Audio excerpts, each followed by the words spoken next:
and the Lord shared with me, and as I was talking to someone, he said, son, go and tell the people they're moving into the it is finished space. We're moving into the it is finished space. Now there are some of you, many of you under the sound of my voice that can appreciate moving into the it is finished space. There are some of you, the entrepreneurs, you've been struggling with ideals and things. You've been trying very difficult for years to get this company or this vision or this business off into flight. You understand what I'm saying? And you've been coming through difficulties with it, stoppages and blockages and delays. And the Lord is saying, son, tell that person, be encouraged, because you're moving to the it is finished space. Now for you, the it is finished space is the fulfillment of your project and your vision coming to pass. You got to hear me. And then there are some of you that have been dealing with sicknesses. Some of you been battling with cancer and hypertension and diabetes and all sorts of things. Elements and diseases have attacked your body, oh Shabbat, and you're at this space now that you've been believing God, and in some cases you've had you've gotten a word from the Lord, and you're wondering when, why, and how long. Under the Osiah, and because you've been talking to so many common people, you understand what I'm saying. You learn that in the Greek if you want. I'm not going to teach on that tonight, but because you've been around so many common people and you've been common with these common people, you know how it is. They want to use their slang and they got to throw this and that in there. And look, bottom line, some of them just straight out curse. They use profanity to get across the things of God. Well, that's okay. I'm telling you, I got to go another way. But you listen to these common people. They try to share your space, your time, and your ear. But listen, when you learn how to shut them up and shut them down under the Osiah, listen, look, God I know, Peter I know, James and John I know. I even know Sister Mary and Brother Larry under the Osiah. But that stuff that you're talking about, I don't know it under the Osiah. Why? Because it comes from that of the evil one. God is saying to you today, if you would shut your ears off to the common people, that man and that woman and that and whatever they are, leaders with their lying self, God will heal you. You've gotten to the point where, look, you can't go and fool around with common people. Why? Because you're moving into the it is finished space. Oh Shabbat. And then there are some of you that have been battling with marriages, relationship, debt, whatever it is. I'm telling you tonight, guess what? I know it. God has put a light on it. And he said, son, tell him under the Osiah, weeping may endure for a night, but joy cometh in the morning. Many are the afflictions of the righteous, but God promised what? To deliver us out of them all under the Osiah. No weapon formed against you shall prosper under the Osiah. And so God is letting us know that because we got power and we connected with him, that we're moving to that it is finished. When are you talking about the right Zari? I'm talking about divine purpose. Oh Shabbat. I'm talking about God's Cairo time under the Osiah. It was for this purpose that you were formed to be healed of cancer. God created you and brought you on a planet that you would be a testimony under the Osiah, that you would bring glory to his kingdom come. It was God's plan that man left you, that woman left you, oh Shabbat. And why would you say that, apostle?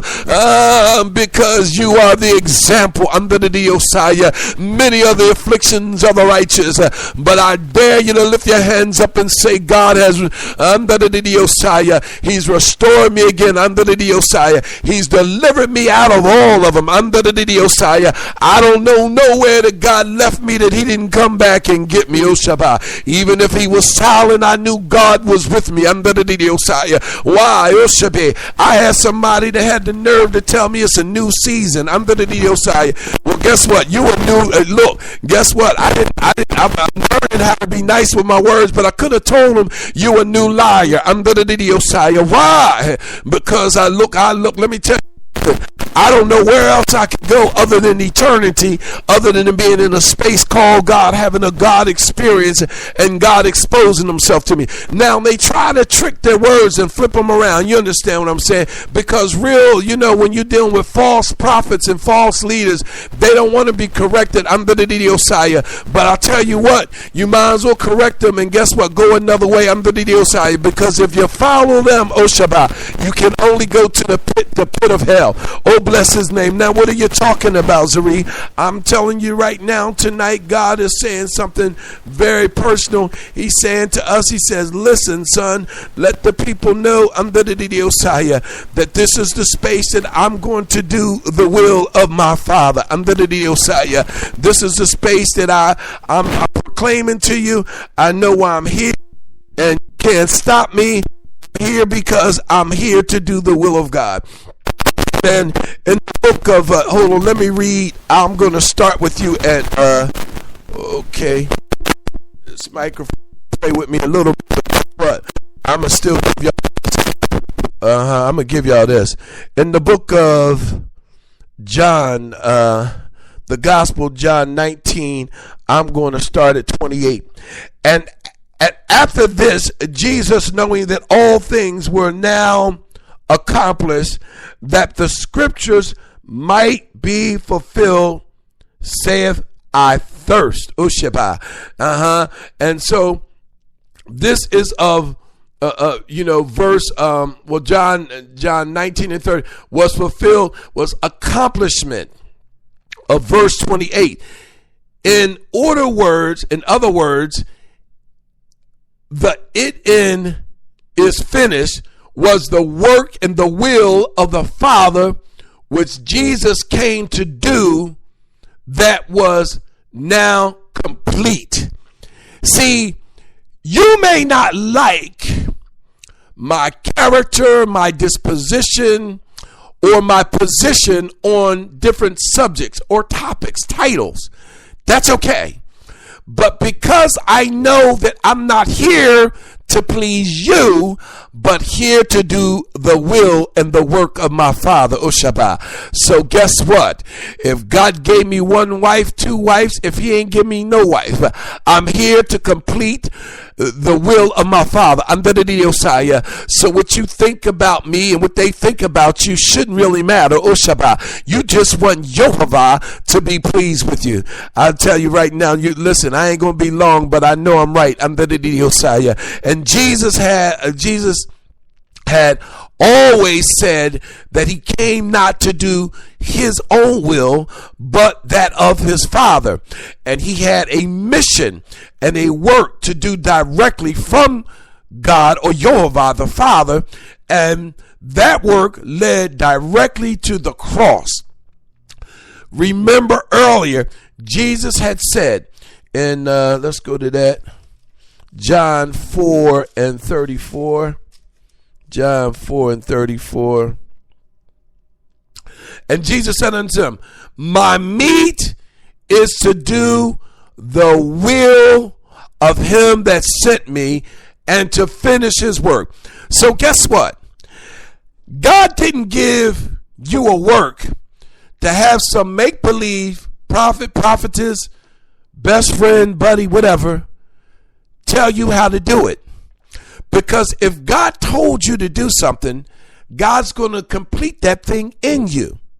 Now, that doesn't say that you do everything by yourself, that there aren't other people that God's going to bring from the north, south, east, and the west to fulfill his project and purpose.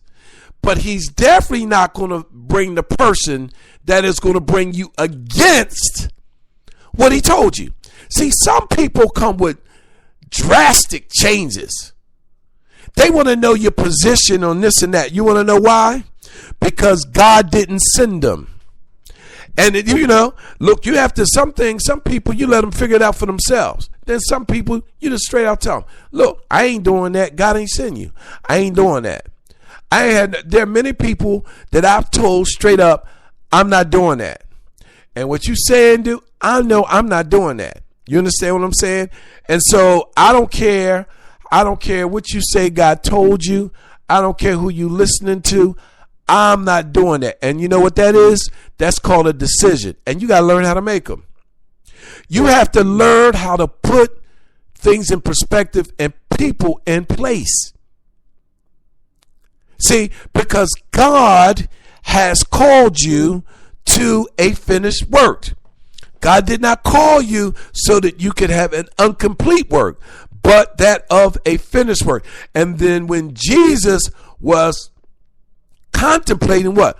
The cross, he said, and Jesus answered them saying, the hour is come that the Son of Man should be glorified. Verily, verily, I say unto you, except a corn of wheat fall into the ground and die, it abides alone. But if it die, it brings forth much fruit.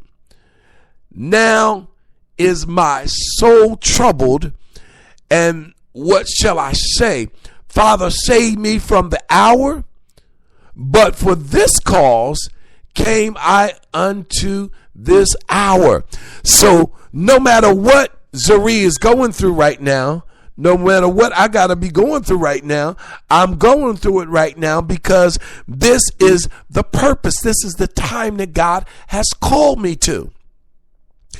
If I'm in debt, if I'm in lack, if I'm sick, if affliction has hit my body, if there's a whole lot of things going on, whatever, like it seems like they're bombarding you from every side. Well, for this cause, I was formed. Eshabu. If I go and get a bag of seeds, you know, I like to do gardening, vegetation. Those seeds in my pocket will just die and become nothing. But if I put that dead seed in the ground,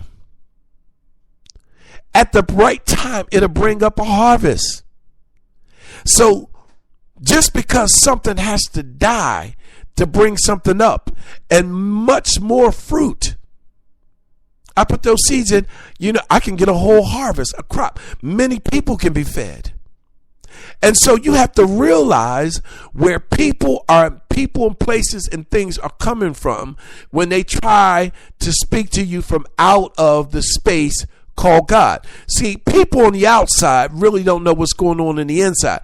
Really, to be honest with you, not unless Jehovah tells them. And if he ever tells them something that's opposite of what he has you to do, you know that they're lying.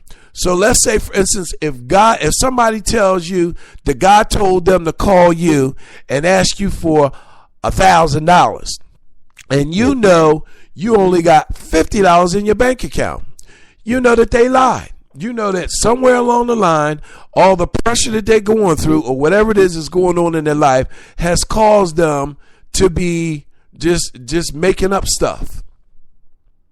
Emotional, they're dealing in their flesh. And that's just what it is. If somebody is calling you and complaining about all their bills and all their debt and woe's me, and they didn't perceive before they called you that you know that you're probably in a worse situation with them. They're only struggling with 10,000. You need 400,000, and y'all both need it by the end of the month. It's the same thing as you both got debts, and the 400,000 isn't greater than 100,000. It just means that you both got a need, and you both need what? You need God to supply the need. You both need to be looking to Jehovah. Whether it's the penny or whether it's the million, you both still need to look to Jehovah. It's the same thing. If you don't got it, you need God to provide it. Why? Because he's our provider. All good and perfect things come from him. I'm talking to you about moving to it is finished. Moving to his finished. Now, this work that Yeshua or Jesus had to complete was full work of what? Redemption. This was even indicated above in the corn and the wheat illustration and many other scriptures. To quote one, Paul draws upon this work of redemption that Jesus completed when he wrote, therefore, if anyone is in Christ, he is what? A new creature or new creation. The old is passed away. Behold, the new has come.